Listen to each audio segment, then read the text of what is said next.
Good evening, and welcome to another episode about Darren's fastball career. Just a couple of quick ones tonight. This one in '93, winner's bracket game in Kimberly, Wisconsin. Darren's playing with the Gators, first year. I think their team goal that year was to end up in the top four. Of course, here they are, Saturday night, winner's bracket. Winner goes to the championship game. Losers go to play an all-day Sunday, if they make it, if they win each game, of course. I can't remember the name of the righty that was up against Darren. He's one of the slappers, and starts taking that 1-2 step, and Darren's ball breaks right in and nails the guy right in the face.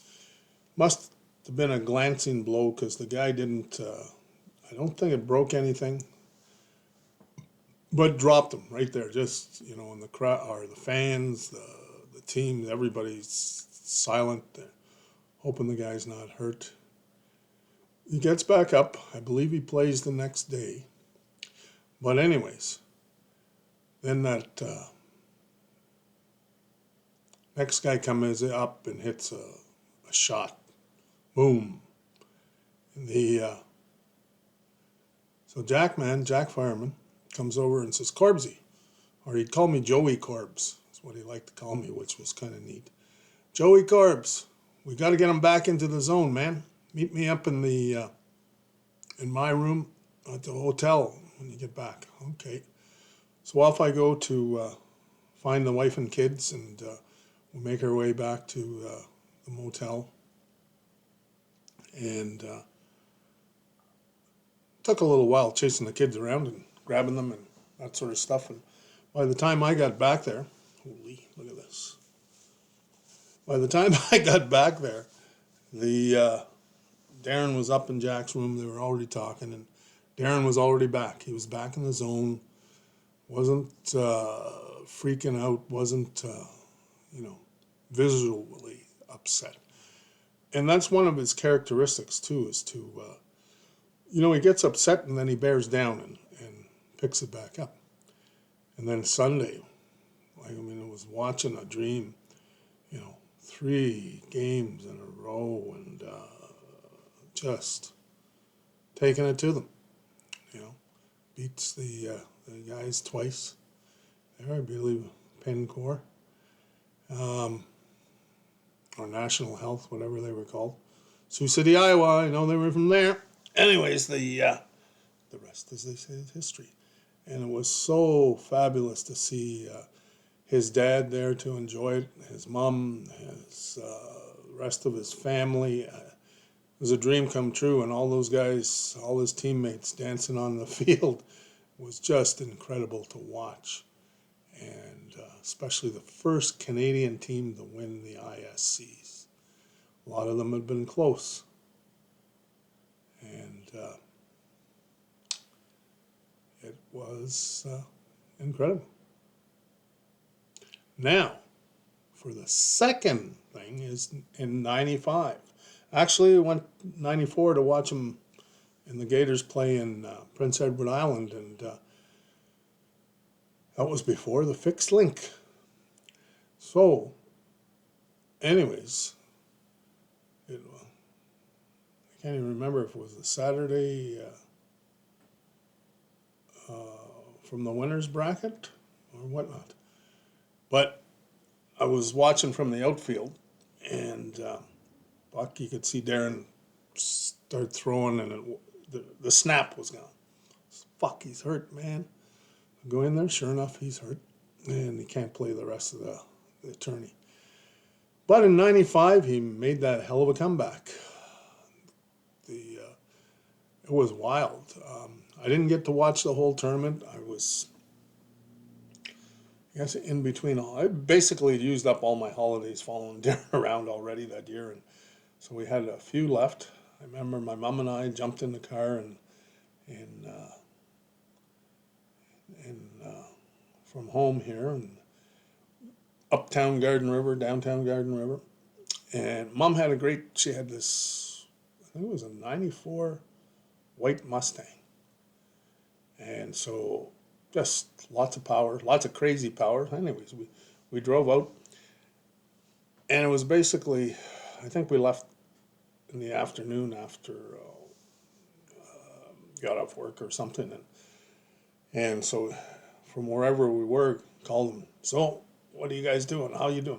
We're still in it, man. Keep coming. So the following day when we get to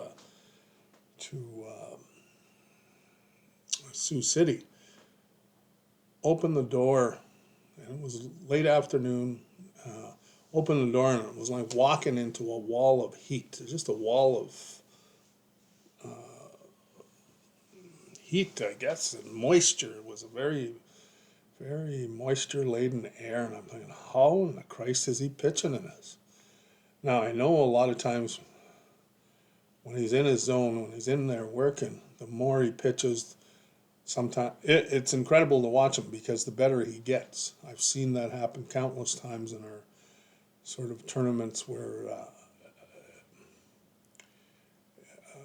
the weekend he'd be pitching all weekend, hitting home runs for us all weekend, and we get down to the nitty gritty, and he was still doing the short strokes, man, and he came through a lot of times. So, anyways, I mean, a lot of the stuff was a blur. We were back and forth, our watching, and for the next couple of days, and then Sunday.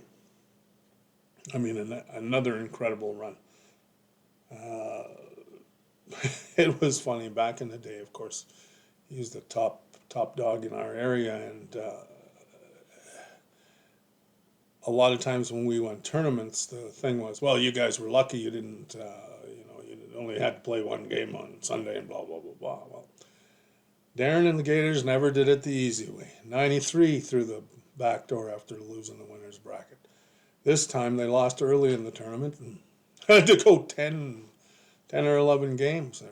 Of course, he's got that 10-game nobody crosses the plate in 10 effing games.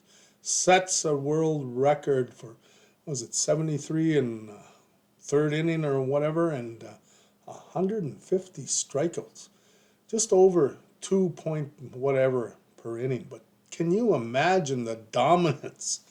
And so anyways, when that, I'd have to check that big guy's name, but comes in the pinch hit, and then he cranks it, man, and it's like my head dropped, Auntie Joni's head dropped, Mom's head dropped, and I'm thinking, what a effing time to give up a home run, because he usually gives up at least one in a tourney, and but this one, when we lifted our heads and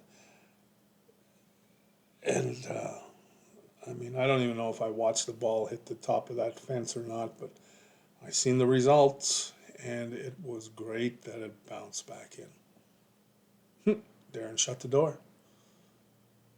But what was the difference? Half an inch? Quarter inch? Just bounce back into the field a little bit more, bounces up, hits the top of the fence and goes out. Anyways, a wrap up for 93 and 95. Gators, what a hell of a team. And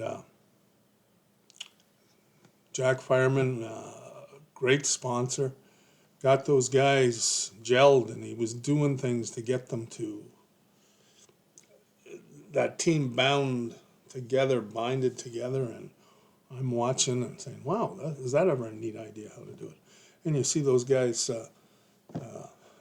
what do you call those, fancy sunglasses for a while. If they did something good, we got a pair of sunglasses. And so, but everybody got them at some point. And you were expected to do your job for the Gators, and those expectations came through. Stevie Price's hit, all the things that worked. Anyways, I will say thanks for listening, and have a great night. Someday I'm going to change the back of my studio so it looks like a ball place. Anyways, again, amigo.